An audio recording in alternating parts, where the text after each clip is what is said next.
My name is Chuck Furimsky, and what I do for a living is advise my son on how the fly fishing show should work.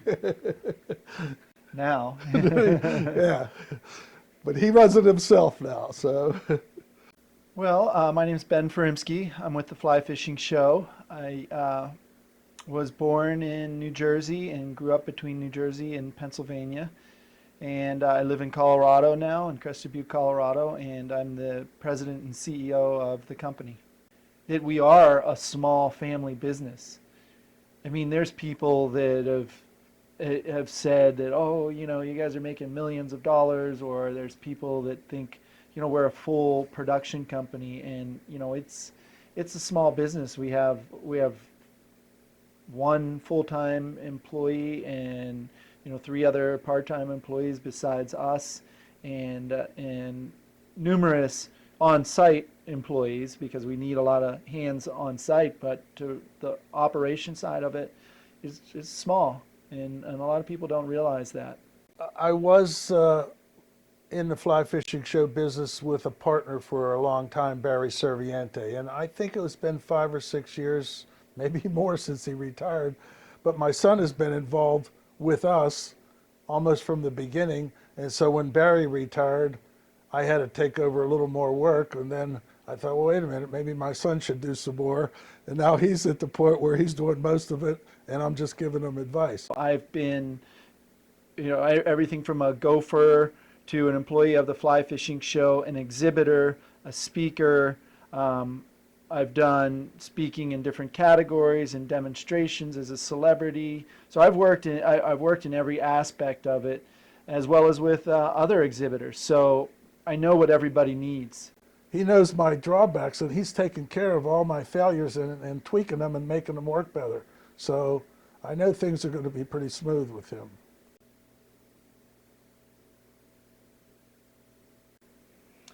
The fly fishing show is special to its attendees because it's the largest gathering of fly fishermen in the world. You can see more product in one place than any store has to offer. You get to meet the people, you get to meet guides that you may want to book when you're going on a trip somewhere. So you already know them before you just book it and show up and decide that your personalities don't match, perhaps. You get to ask the questions that you want to ask to that person face to face and see how you get along. You get to meet the icons of the sport, like I mentioned, is always a highlight for everybody, even if it was unintentional. When you run into someone and you find out, someone was just telling me the other day, they were sitting down at a table and realized they were sitting there having lunch with Bob Clouser. They didn't know him, but they knew his name. And then when he said his name, they were like, "You're Bob Clouser? I'm sitting here having lunch with you?" And they were really excited. So that social aspect is great with your friends or with the people you just meet. It's all about face-to-face contact. When we started the show, there was no such thing as an internet or a cell phone or an iPad or tweet or whatever, or Facebook or forums. It was just, you had to go somewhere and meet somebody. And when you talk to them face-to-face, there's nothing better. You just have to be there, and that's what people love. And we ask people those questions, and we ask them, what's the thing that you like most about the show? And it says, we just like to meet our friends and talk about fly fishing, listen to all your seminars, and look at all the new products. It's a combination of everything, but it's the personal touch that you get to spend with other people that love the sport like you do. Yeah, probably a lot of people comment that we do the surveys and ask all the reasons that they like to attend. Do they want to come see products? Do they want to see celebrities and seminars and all of that? But almost everybody adds on their own that they just love the fact that they can get together with all the other fly fishermen and talk fly fishing and get excited for the next season. You just can't get as excited about it on your own just watching something on TV or on the computer or reading about it in a magazine as you can with 10,000 other people doing the same thing. The excitement level is that much higher that everybody just enjoys doing that with their friend, and the social aspect of it is huge. We cover the whole country. We're in every major metropolitan area, really, except maybe Florida, Texas, and Chicago. And we did shows in Chicago and Texas, but we ran out of time to continue them. There's something every show, really, that you remember, or it could even just be something that you learn as simple as a fly tying trick that after having tied flies for 36 years, someone shows you a little trick and you're like, oh, that's great, that's brilliant, I never knew that. And that could be very significant. Last year we introduced the Women's Fly Fishing Showcase to highlight women in our sport in Denver and Somerset. That's continuing and growing in those two locations, and we hope to expand that to other locations. We have 7 nationwide locations. We start in Denver, which this year is going to be the largest fly fishing event ever held outside of our own Somerset, New Jersey show. We've expanded that to maximum capacity.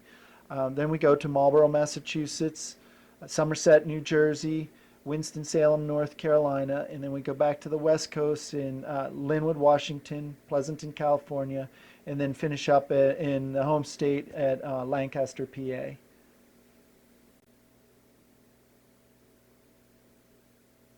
I was a school teacher for 3 years in Pittsburgh, and I started working up at Seven Springs on weekends during ski season. And I went to a show up in Southfield, Michigan that it was FFF at that time, and they did the best show, and I think the only show really in the country about fly fishing. And I saw it and I thought, yeah, that's great. I could go back to the ski resort so I don't have to drive 6 hours to visit their show, and maybe I'll have one in Pennsylvania that won't interfere and compete with them. So that's how I started. I always give those guys credit. I was renting skis at the ski resort, so I got to know the owner and the management, and he had a big exhibit hall that wasn't always in use. And we got talking, and he said, well, I'll tell you what, you bring me people here that would rent rooms and buy food and drink, and I'll let you have the exhibit hall for free, and you can do a fly fishing show. And at that time, George Harvey was retired. And he still had that spark to teach people, but he didn't have an outlet. So I said, George, how about coming to Seven Springs, and we'll do a fly fishing show? And I got Lefty Cray to come and Ed Jaborowski. And I have a picture of you. We started with the Trout Masters Yeah, the Trout weekend. Masters weekend was the first thing. It was just 14 people in one weekend. And then Lefty said, how can we get more people? Because we just wanted a bigger audience to learn fly fishing. So that's when I started. It's called the Fly Fisher Symposium. And it went over big the first year, and the word spread like crazy, and everybody had heard about it. So it became real popular immediately at Seven Springs. And it lasted, I guess, about 5 years. And then what happened, Barry Serviente and I decided to become partners, because he did one other show that was going on at the same time in Pennsylvania that I had no idea. He didn't know me and I didn't know him. I thought, there's another guy doing the same thing that I'm doing. But I took credit for being the first, because I was in April and he was in May or July. I can't remember, May, June. It was in July. So anyway, we met and we said, let's do a show where there's a bigger population, because Seven Springs was in the mountains and people had to drive there from major cities. So we looked at the map and we realized that the biggest population was around New York, New Jersey area. So we thought we'd do a show together there, and that's when we did the Somerset show. And we thought, if we can just get 2,500 people, we could make it work and break even and not go in a hole. Well, the fire marshal stopped people coming in after 3,500. And people had to leave before it let people come in. And it was a huge success, and it's never stopped since. It just keeps growing. It's the same thing that makes special to everybody else. I get to meet the celebrities that are just buddies of mine now. And if I see someone at an airport and we start talking about fly fishing, and they said, what have you been doing? I said, I was just fishing with Lefty Cray or Gary Borger, or I was with John Garrock or whatever. And you were? How do you know those people? I mean, they can't believe that I know these people, but they come to the shows and we pay them to do our seminars, and maybe that's why they're nice to me, because we paid them. Meeting a lot of the icons of the sport and getting to be friends with them is very significant, and just being on a friendly basis with people that are the legends of our industry. But you do get a lot for your money at the fly fishing show, more than you would ever get anywhere else. We've had numerous people meet their husbands and wives, all kinds of things. You never know what you might find there. So once you're there, almost everybody is happy.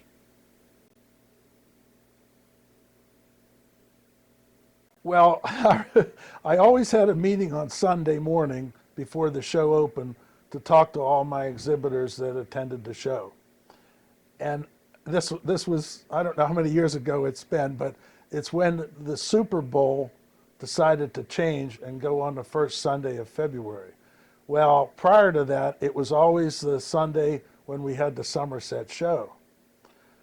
So I told everybody, I said, well, I have good news. I met with the commissioner of the NFL, and he said that this fly fishing show is so popular, it's hurting his attendance at the Super Bowl. So he's going to move his date up 1 weekend later. So that was a mistake you can't correct. You can't beat football, and you can't beat Mother Nature. And every time we go to a show, we look at the weather report, and if we see a snowstorm coming, there's nothing we can do but hope that people come. So that's the failure. You can't fight snowstorms, and you can't fight NFL playoff games. Or other major sports. Or other major sports, yeah, not just football, but everything. The NASCAR one. NASCAR, that's right. We did a show in Carolina, and we did it, it was the Washington's Day birthday weekend.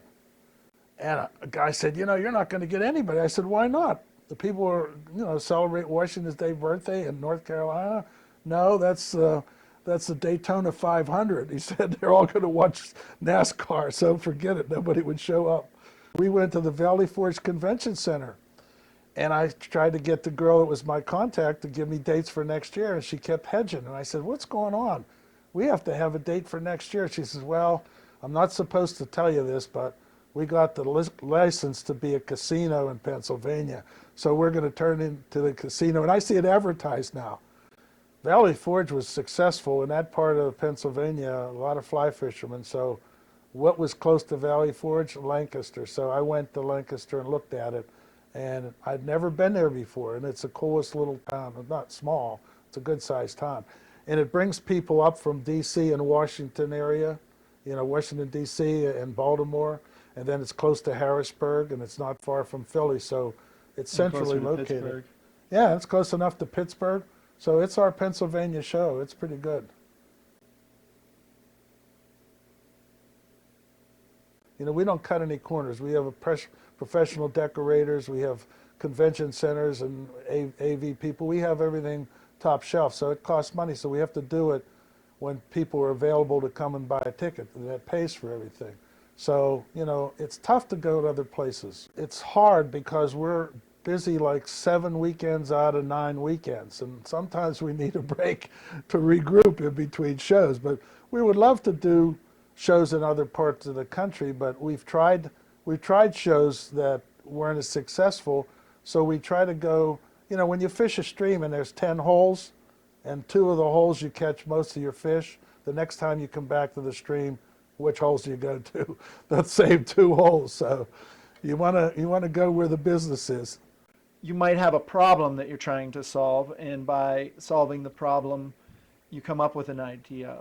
For example, we were looking to draw more young people into the show. And one way that we did that is by incorporating a film festival Friday night. But that was also something that by doing it Friday and including a discounted ticket package deal basically for attending the show on Friday and attending the film festival Friday night, we were hoping to get people to want to make a weekend trip of it and stay the whole weekend for the show.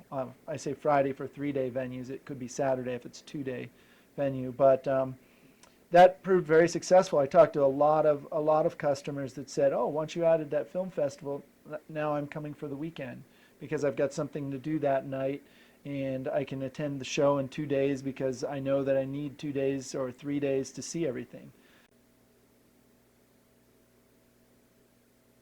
I was lucky. I went to Penn State, and George Harvey up there on one of our stories, he was my teacher for actually credit at Penn State in the phys ed department. I took the course on fly fishing. And after I graduated, I would visit him every year, and I would return to Penn State for the opening of trout season. And he always wanted to show me everything about fly fishing. He was a great teacher. And that's how I got totally engrossed in fly fishing with George. There's lots of people that have their heroes, but it's broader, because rather than having one person that writes a fly fishing column for 10 major newspapers, there's 100 people that write in the local blogs for their local websites. No one will ever obtain the level of celebrity that they are in our sport now because of the ease with the internet. Everybody can kind of be an expert and not have to do the work that people like Lefty Kreh and Gary Borger had to do when they were getting started. You know, after 15, 20 years of doing something over and over again, you get a little burned out. But in fly fishing, every time I go fishing, I find a new trick and a new fly and a new place to fish. It just never ends. I always learn something. So it keeps me excited. And the other thing, they don't realize that I am the world's greatest fly tyer and fly fisherman. They think I'm just a businessman. I always say that because I stood in front of John Gearlock one time. He was signing books and he had his head down. And I walked up and he had, "What's your name?" And he didn't, you know, I said, "Could you please sign my book to the greatest fly fisherman and fly tyer I ever met?" And he looked up at me and went, "Who the heck is this guy?" You know? But Ben's a great tyer and a great fisherman, and I taught him, of course, everything he knows. But I have to admit, he's I've almost improved on all better. of it. He's almost better than me. Almost. He's real close.